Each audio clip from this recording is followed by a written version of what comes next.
ఆంధ్రప్రదేశ్కి రాజధాని అనేటువంటి ఎక్కడ చట్టబద్ధమైన ఒక్కటంటే ఒక్క కాగితం కానీ ప్రభుత్వ జీవో కానీ ముఖ్యమంత్రి కానీ కేబినెట్ తీర్మానం కానీ చట్టసభలో తీర్మానం కానీ ఎక్కడ ఒక్కటంటే సిఆర్డిఏ ఆఫీసులో కానీ ఎక్కడా కూడా చట్టబద్ధత కల్పించి ఏమైనా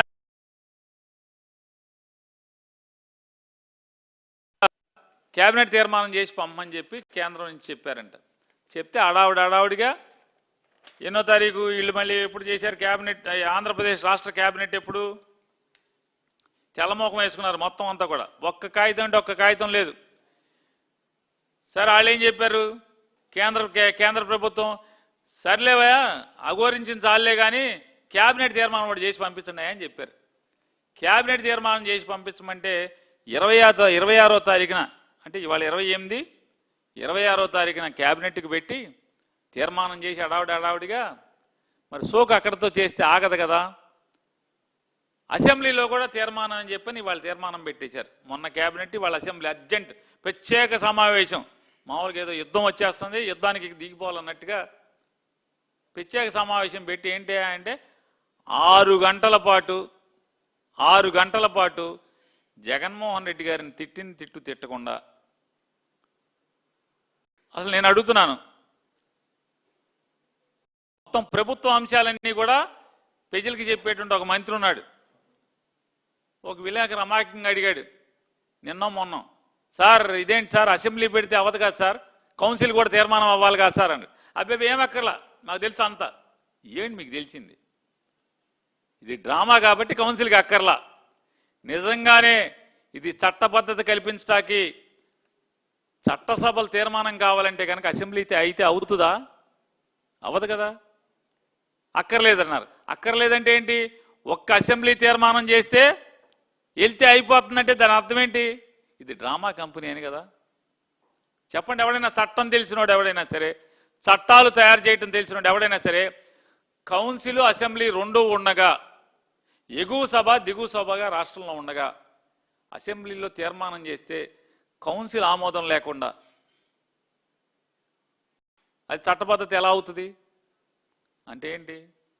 అసలు క్యాబినెట్లో పెట్టాకి టేబుల్ ఎజెండా కింద పెడదామని కేంద్రమే అనుకుంటే, కేంద్రం అనుకుంది కదా, దానికి అసలు మామూలుగా ప్రతిపాదనలు ఏమైనా తీర్మానాలు కావాలేంటి? తీర్మానాలు లేవు కదా, మొన్న కూడా లేదు కదా తీర్మానం. ఇప్పుడు ఒక అసెంబ్లీ చేస్తే తీర్మానం ఎట్లా అవుతుంది? చట్టబద్ధత ఎట్లా వస్తుంది? రాదు కదా.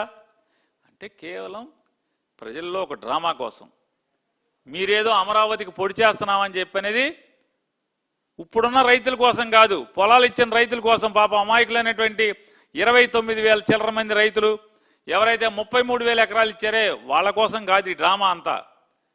ఎర్రైటం కోసం రాబోయే నెక్స్ట్ మళ్ళీ ఒక 50,000 ఎకరాల పొలాలు కావాలంటున్నారు కదా, ఆ 50,000 ఎకరాల పొలాల కోసమే ఈ నాటకీయం తీర్మానం, ఈ షో చేయడం కోసమే ఈ తీర్మానం అనేది. ప్రజలకు తెలియదు అనుకుంటున్నారా?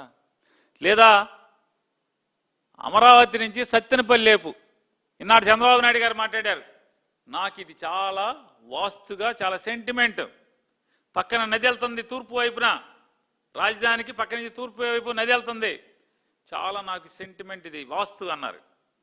నేను అడుగుతున్నా, మీకు సెంటిమెంట్ వాస్తే అయితే ఉన్న అమరావతి రాజధానిగా మీరు ఎంచుకున్నటువంటి ప్రాంతానికి సౌత్ వెస్ట్ సైడు సత్తెనపల్లి వైపు వెళ్ళొచ్చా? పెరగచ్చా? వాస్తు ప్రకారం సత్తెనపల్లి వైపు మీరు పెట్టేటువంటి సెకండ్ ఫేజ్ భూమి పెరగచ్చా అని అడుగుతున్నాను. వాస్తు మీరు నాకు అసెంబ్లీలో మాట్లాడారు చంద్రబాబు నాయుడు గారు వాస్తు అని. వాస్తు ప్రకారం సెకండ్ ఫేజ్ వెళ్ళొచ్చా అని అడుగుతున్నాను. అటుపక్కకి సత్తెనపల్లి వైపు వెళ్ళొచ్చా? సౌత్ వెస్టా ఏమవుతుంది? అది పెరగచ్చా? ఎలా పెరుగుతావు? పెరగడానికి అవకాశం లేదు కదా. వెళ్తే అరిష్టం కదా, ఇది అదృష్టం అని చెప్పావు కదా. ఏది నది కృష్ణా నదికి పైనుంచి తూర్పు వైపు పారటం అనేది అదృష్టం వాస్తు అన్నావు కదా, మరి వెనక్కి వెళ్తాం ఏమవుతుంది? అరిష్టం కాదా? ఎవరో చెప్తున్నారు చంద్రబాబు నాయుడు గారి మధ్యలో అమరావతి ఇక్కడ పెట్టాలి, అమరావతి ఇక్కడ పెట్టాలి అనుకున్నాడు. ఓటుకు నోటు కేసు వచ్చిందని చెప్తున్నారు. ఆయన చెప్తాడు భారతదేశంలో ఎక్కడ ఈనాడు అసెంబ్లీలో చెప్తున్నారు, భారతదేశంలో ఎక్కడా కూడా బస్సులో నిద్రపోయిన ముఖ్యమంత్రి ఎవడూ లేడని. ఎందుకు నిద్రపోయారు చంద్రబాబు నాయుడు గారు బస్సులో? మీరు ఎందుకు నిద్రపోయారు? దొంగతనంగా అక్కడ దొరికారు కాబట్టి పరిగెత్తుకొచ్చి ఇక్కడ బస్సులో పడుకున్నారు, జైల్లోకి వెళ్తానేమో అని. ఆయన ఎవరో ఏదో నాయుడు, ఇంకో నాయుడు గారు పంచాయతీ చేశాడు, రావు గారికి నాయుడు గారికి.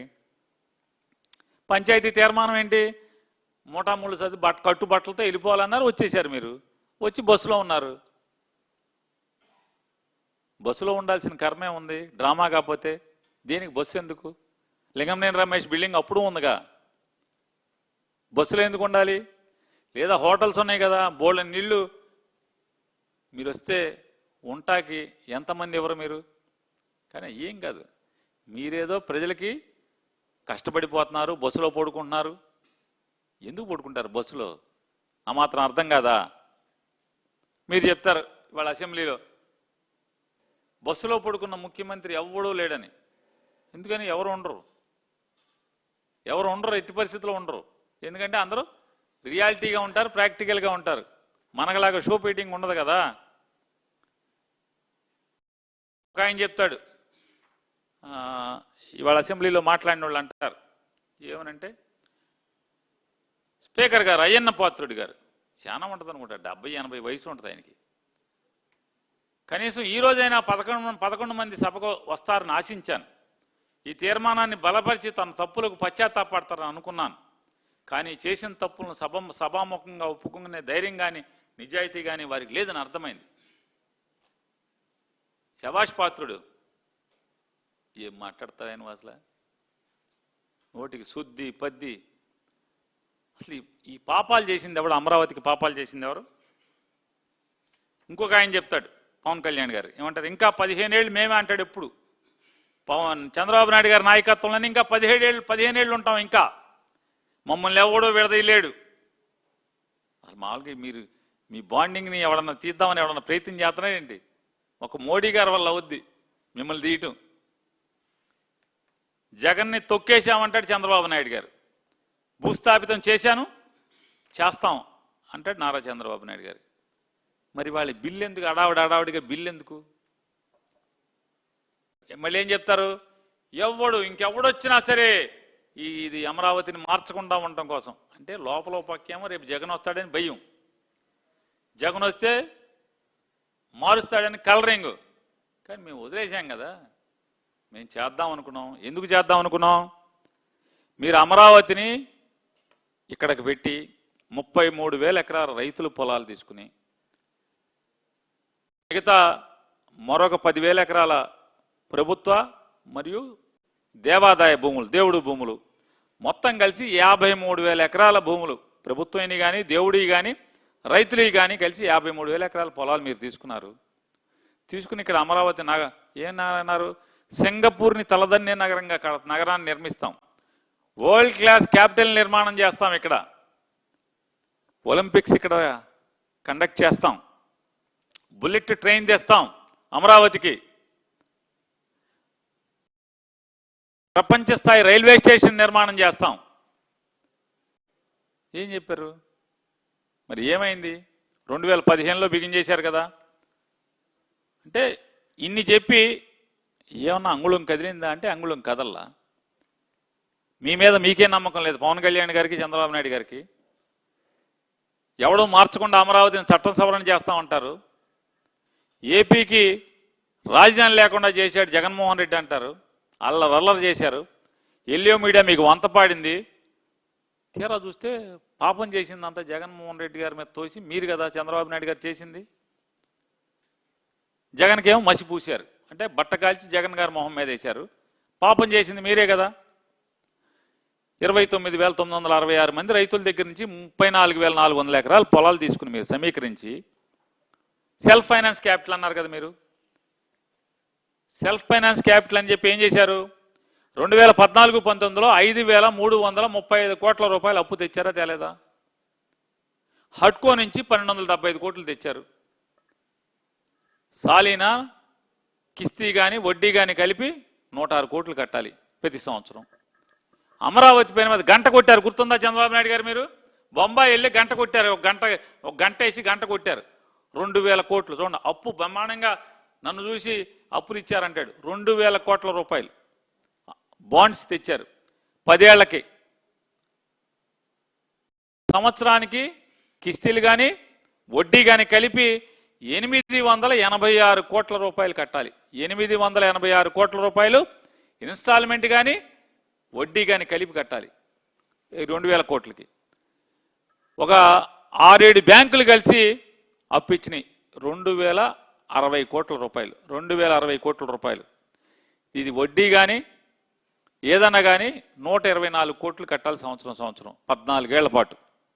మొత్తం వెరసి 5335 కోట్లు 2014-19లో చేశారు మీరు. 2014-19లో అదేమో సెల్ఫ్ ఫైనాన్సింగ్ క్యాపిటల్ అంటారు మీరు. 2024-26లో అమరావతి పేరు మీద మీరు చేసినటువంటి అప్పు వరల్డ్ బ్యాంక్ నుంచి ఏషియా డెవలప్మెంట్ బ్యాంక్ నుంచి 15,000 కోట్ల రూపాయలు, అట్కో నుంచి 11,000 కోట్ల రూపాయలు, జర్మనీకి చెందినటువంటి ఫైనాన్స్ కంపెనీ KfW 5,000 కోట్ల రూపాయలు, ఇన్ఫ్రా ఫైనాన్స్ ఆర్గనైజేషన్ అయినటువంటి NABFID 7,500 కోట్లు, మిగతా అదర్ ఫైనాన్షియల్ ఇన్స్టిట్యూషన్ నుంచి 8,887 కోట్లు, వెరసి 47,387 కోట్ల రూపాయలకి ఇప్పటికీ అప్పుల్ని శాంక్షన్ చేసుకున్నారు. దాంట్లో 13,000 కోట్ల రూపాయలు డ్రా చేసేశారు. ఈ అప్పుల్లో 13,000 కోట్ల రూపాయలు ఈ 2 ఏళ్లలో అమరావతి పేరు మీద అప్పు డ్రా చేశారు. మిగతాది శాంక్షన్ మంజూరు కాబడింది అప్పు 47,387. మీరు అంతకితంలో ఉన్నటువంటి 5 ఏళ్లలో 5,335 కోట్లు. ఈ 13,000 కోట్లు మీరు ఈ 2 ఏళ్లలో 20 నెలల్లో 13,000 కోట్లు డ్రా చేసి ఏం చేశారు అంటే 5,500 కోట్లు మొబిలైజేషన్ అడ్వాన్స్ ఇచ్చారు. 2,500 కోట్లు బిల్స్ పెట్టారు. 960 కోట్లు మీ ఉప్పు పప్పు కింద అప్పు చేసి పప్పు కూడలాగా డబ్బుల్ని మీరు డైవర్ట్ చేసుకున్నారు. 960 కోట్లని అమరావతి పేరు మీద అప్పు తెచ్చి డ్రా చేసి దాన్ని మీ అవసరాల కోసం డ్రా చేసుకున్నారు, మీ ప్రభుత్వం నడపటం కోసం. మీరు డైవర్షన్ల గురించి, డబ్బుల గురించి, అప్పుల గురించి, మితిమీరిన అప్పుల గురించి, డైవర్షన్ల గురించి జగన్మోహన్ రెడ్డి గారిని దూషిస్తారు, నిందిస్తారు. ఈ పాపాలు చేసింది ఎవరు? అయ్యనపాత్రుడు గారు. అమరావతితో రైతుల్ని ముంచింది, రాష్ట్ర ప్రజల్ని ముంచింది, మెడకి అప్పుల గుదిబండేసి రోడ్డు మీదకి ప్రజలను వదిలింది ఎవరు? చంద్రబాబు నాయుడు గారు కదా. ఇది కాకుండా ఆంధ్రప్రదేశ్ గవర్నమెంట్ బడ్జెట్ ఎలకేషన్లో నారాయణ గారు ఎంత పచ్చిగా మాట్లాడతాడంటే, మరి పిల్లలకి చదువులు కూడా ఇట్టాగా చెప్తాడు నాకు తెలియదు. ఇన్ని అబద్ధాలు దొంగ పాఠాలు చెప్తాడని తెలియదు. ఆయన అంటాడు, ఈ వైసీపీ వాళ్ళు అండి మేము అక్కడ అప్పు తెచ్చాం, ఇక్కడ అప్పు తెచ్చాం, అప్పులు తెచ్చామండి. ఈ వైసీపీ వాళ్ళు అండి 6,000 కోట్లు మేమేదో సెల్ఫ్ ఫైనాన్స్ అన్నారుగా, బడ్జెట్లోంచి ఎందుకు ఇచ్చారు అన్నాడు. మేము ఆ అప్పుని గవర్నమెంట్కి వస్తుంది, గవర్నమెంట్లోంచి వాళ్ళకి ఇస్తూ ఉంటాడు. ఎంత సిగ్గు శరం, అసలు ఏ మాత్రం లేకుండా. అంతేలే, సిగ్గు శరం ఉంటే ఇంత భారీగా ఎక్కడ సంపాదిస్తారు? ఇంత అబద్ధాలు ఆడతారా?